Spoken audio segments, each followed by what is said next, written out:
Convener സ്ഥലത്തില്ല, convener സ്ഥലത്തില്ല, അദ്ദേഹം പുറത്തു പോയിരിക്കുന്നു.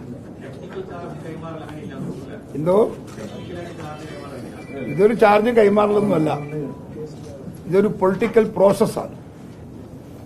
മനസ്സിലായി? രണ്ടും രണ്ടാ. ഓൾ ഇന്ത്യ കോൺഗ്രസ് കമ്മിറ്റി നിശ്ചയിച്ച പ്രകാരമാണ് ഞാനിവിടെ വന്നിരിക്കുന്നത്. അസനും വരുന്നത് അതുപോലെ തന്നെയാണ്.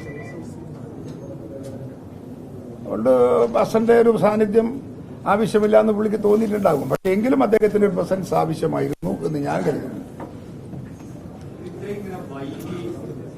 വൈകിട്ടൊന്നുമില്ലല്ലോ, ആകെ 4 ദിവസമല്ലേ ആയിട്ടുള്ളൂ. എന്ത് വൈകി എന്ന് പറയുന്നത്? 2011 രമേശ് ചെന്നിത്തല മത്സരിക്കാൻ പോയപ്പോൾ തലേക്കുന്നിൽ ബഷീറായിരുന്നു താൽക്കാലിക ചുമതല. പിറ്റേ ദിവസം തന്നെ അദ്ദേഹം സ്ഥാനം ഒഴിഞ്ഞു, തലേക്കുന്നിൽ സ്ഥാനം ഒഴിഞ്ഞു, രമേശ് ചെന്നിത്തല വീണ്ടും അധികാരത്തിൽ വരുന്നു.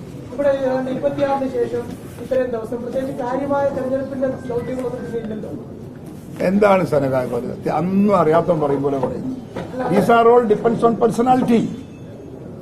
വ്യക്തികളെ ആശ്രയിച്ചിരിക്കും, അവരവർ തീരുമാനിക്കുകയാണ്. ആർക്കും അതിനകത്തൊരു വാശിയൊന്നുമില്ലല്ലോ. അതുകൊണ്ട് അവരവന് തീരുമാനിക്കാൻ എപ്പോൾ എടുക്കണം, എപ്പോൾ ചാർജ് ഒഴിവാകണം, ഒരു പ്രശ്നമില്ല. നമ്മളെ പാർട്ടിക്കകത്തുള്ള സ്വാതന്ത്ര്യം തന്നതാണ്, നമുക്കെല്ലാം ആ സ്വാതന്ത്ര്യമുണ്ട്. കീഴ്വഴക്കങ്ങളുടെയും മര്യാദകളുടെ ഒരു ലംഘനമുണ്ട്. നമ്മളൊരു പാർട്ടിക്കകത്താവുമ്പോൾ ചില കീഴ്വഴക്കങ്ങളാണല്ലോ മുന്നോട്ട് കൊണ്ടുവന്നത്. ആ കീഴ്വഴക്കമാണല്ലോ ഞാനിവിടെ വന്നത്. അല്ല, നമ്മളെ കീഴ്വഴക്കം ഇതാണ്. ഞാനിവിടെ വന്നിരിക്കുന്നത് ഇപ്പം കീഴ്വഴക്കം. അപ്പോൾ പോലും ഈ പറയുന്ന പോലെ ഒരു അസാന്നിധ്യം കഴിഞ്ഞ ഒരു മാസമായി ആ സ്ഥാനത്ത് തുടരുന്നു. പക്ഷെ അദ്ദേഹത്തിന്റെ ഒരു അസാന്നിധ്യം ഉണ്ടാകുന്നു. സാന്നിധ്യത്തിന് എനക്കൊരു പ്രയാസവും തടസ്സവുമില്ല. ഞാനെത്തും കൊണ്ട് കർശനം വിളിച്ച് ചോദിക്കുന്നു.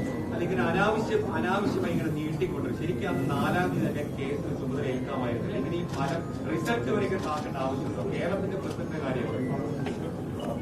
അല്ല, ഇത് എന്നോടായി പറയുന്നത് അല്ല, ഇങ്ങനെ വായുവോട് പറയുന്നതാണോ എന്നോട് പറയുന്നതാണോ? അതൊക്കെ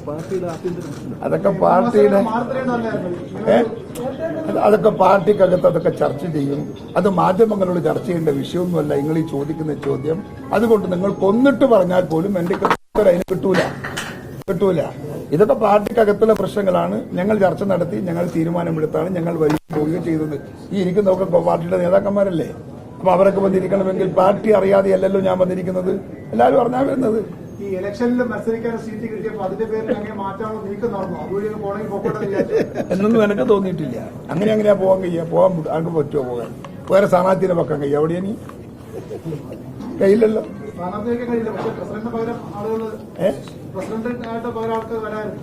അപ്പൊ സ്ഥാനാർത്ഥിയോ?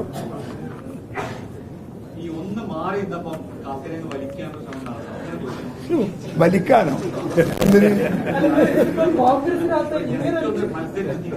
എന്തിന് വലിക്കാൻ? ആരെ വലിക്കാൻ? എന്നെയോ വലിക്കാനോ? നിങ്ങൾക്ക് എന്നെ ഇപ്പോ തിരിഞ്ഞിട്ടില്ലല്ലേ? തിരിഞ്ഞിട്ടില്ല.